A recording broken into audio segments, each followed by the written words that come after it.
All right, welcome back, everybody. It's time for our Grassrootsism panel. And joining me in studio is radio talk show host Victoria Taft. Good to see you, Victoria. Thanks, Rick. Also in studio is columnist Michael Hausman. He writes for Independent General Review. Hi, Rick. And Jonathan Harris, liberal activist, columnist. As I always say, the guy with the hairdo that only a mother or a liberal, progressive, I might add. Thank you. Good luck. Appreciate that, Rick. How's it going? Pretty good. How are you? And I must say you're a fan favorite among our viewers out there. Thanks, Rick. Love to hate me, I think. All right, let's talk to the first topic of the day. So we all know that the privacy of our lives is shrinking. The NSA is looking to our lives. I mean, everything in America is becoming less private. And President Obama tells us it's a more dangerous world. We just got to be careful here. I think it's about global warming probably. But now we find out it's a double standard if you happen to be a celebrity and you're smart enough to put nude pictures of yourself on a cloud. So celebrities, including Oscar winner Jennifer Lawrence, were the target of what appears to be one of the biggest celebrity hackings in recent history, or in total history. Someone hacked nude pictures of celebrities off the cloud, and the FBI, the federal government, is now getting involved. Is there a moral to this story, Victoria? If you're going to moral to the story? There are no morals to the story. Well, could it be if you want privacy, you better put nude pictures of yourself up there? They thought that these pictures had been deleted, and I understand that, but they need to also understand that there's no deleting on the internet. And I do find it somewhat odd that somebody who posed for the lovely bikini-laden issue of Sports Illustrated, their famous swimsuit issue, which delivers softcore porn to your home in your mailbox without a brown wrapper, is now complaining about having her naked visage showing up on the internet. Michael Hausman, what is interesting about what Victoria just said is I am kind of surprised it's taken this long since the advent of the internet for something like this to surface.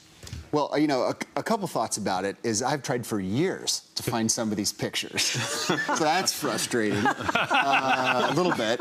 I did notice, I actually wrote an article about this at IJR, and I really looked hard. Notice the one camp that didn't make any comment about it is the Kardashians, because I think they're just shocked that Kim actually has nude photos that haven't already been seen by everybody. Of course, what I do for all of my nude selfies is I load them onto Lois Lerner's hard drive. Oh, then you're nobody's finding those things. You're in good shape there. What do you think, Jonathan? Is it kind of troubling that the FBI gets involved and when everyday Americans have their privacy snooped upon, we're told, well, it's a dangerous world out there? Yeah, no, that is pretty sad. I mean, I think money. Is it George Bush's fault? Correct. That's correct. You can file pretty much everything under that. But no, that is pretty sad. But I mean, again, I think money talks. I think if this was a bunch of poor people, we wouldn't have heard anything about it. But when you've got enough money to sue someone or that's whatever, how it is when Democrats rule. You're right. It is not. That is a Republican world that they created. Hey, you said it.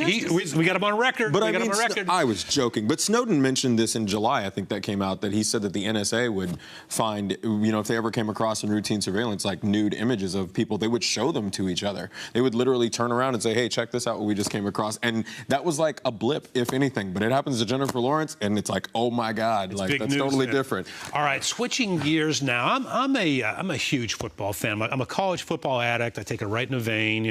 Pitt Panthers. I'm all about the Pitt Panthers, ACC now. But I'm a big NFL fan. And now we see Michael Sam, of course, was cut by the St. Louis Cardinals. St. Louis Rams, yeah. cut by the St. Louis Rams. And they said, look, we expect him, it was a numbers game, we're talented at that position. What is surprising, Victoria, is that he was passed up by 31 teams. A talented guy coming out of the SEC. I don't know how much you follow football. Yeah. But here's what's interesting. And we're talking about this in our pre-show meeting with our staff, and one of our producers, and Jeremy Oliver, made a good point. He said, look, in football, you either produce or you don't. There's no homophobia here. You either produce or you don't.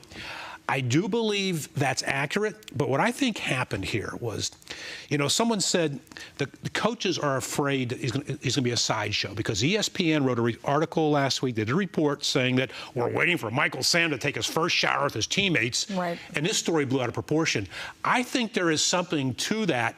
I'm not saying it's right, but there's something to that coaches are like, look, this ESPN report, I don't want this in my locker room. There needs to be some context. There are 32 teams in the NFL, 53-man rosters, and 17 people off the Rams were released yesterday along with Michael Sam.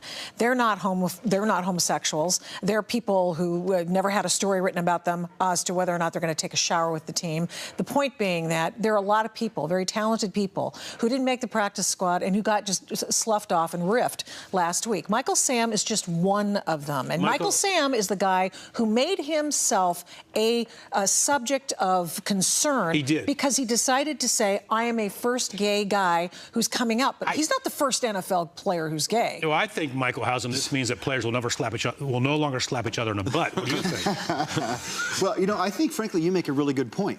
On one hand, it's all about the win. Right? And the football team, where your genitalia goes and who it goes with is unimportant. Hey, however, Tom Brady said he's had his hand on his teammates' butts more often than their wives. Yeah, but he's got Giselle, too. So, all right, go ahead. Well, my point with that is the sideshow thing is that, yeah, they need performance out on the field, but there are other guys that could do Sam's job or the job that Sam couldn't do. And if the GM is looking at it and saying, look, this is going to distract us from, number one, putting people in the seats, and number two, beating our opposition. If it's going to distract from that from any way, let's get another guy in here. If I'm a coach or if I'm a GM and my job security is based upon wins and losses, and there's this much difference between Michael Sam and someone else, the last thing I want is a circus created by the media. They already had one. They already had a circus. Well, they chose yeah, to but they're getting them out. I agree with you, though. I completely agree with you. We should write this down. This is probably like the second kidding. time that this happened, maybe first time. Date and time. Agree. I agree with you. I think that to say that didn't play a role is naive. I think obviously it played a role. It's one of the reasons people said Did it play a role with the other 17 people cut last Friday? The people that you know personally that are not homosexuals, but no, I get what you're saying. No, but anyway, I think it did play a role. I think it's naive. It's like what people said about Tim Tebow, that after a certain amount of time. I think the Tim Tebow thing is a proper analogy. Yeah, it's after a certain amount of time, Tim Tebow started to become its own event, and it started to become a distraction. Tim Tebow can't throw the way NFL quarterbacks throw. That's why Tim Tebow is not. No. But what I'm saying is, people said that was part of it. That his performance, Michael Sam's the same way, but he had a good performance. If But Tim also, Tebow had but a the better distraction throw, of they Tim, wouldn't care what his beliefs are. The distraction of the Tim Tebow show started to play into that. So I think it's the same thing with Michael Sam. I think and before we go to a break, I mean, I get Victoria Taft's point. I mean, you could be up for murder, and if you can average 3 tackles a game, you're in the lineup. What did George Steinbrenner say years ago, that if a guy does charges for I don't know, commits a bad crime but can hit 281 and play good center field, the fans will pay to see him.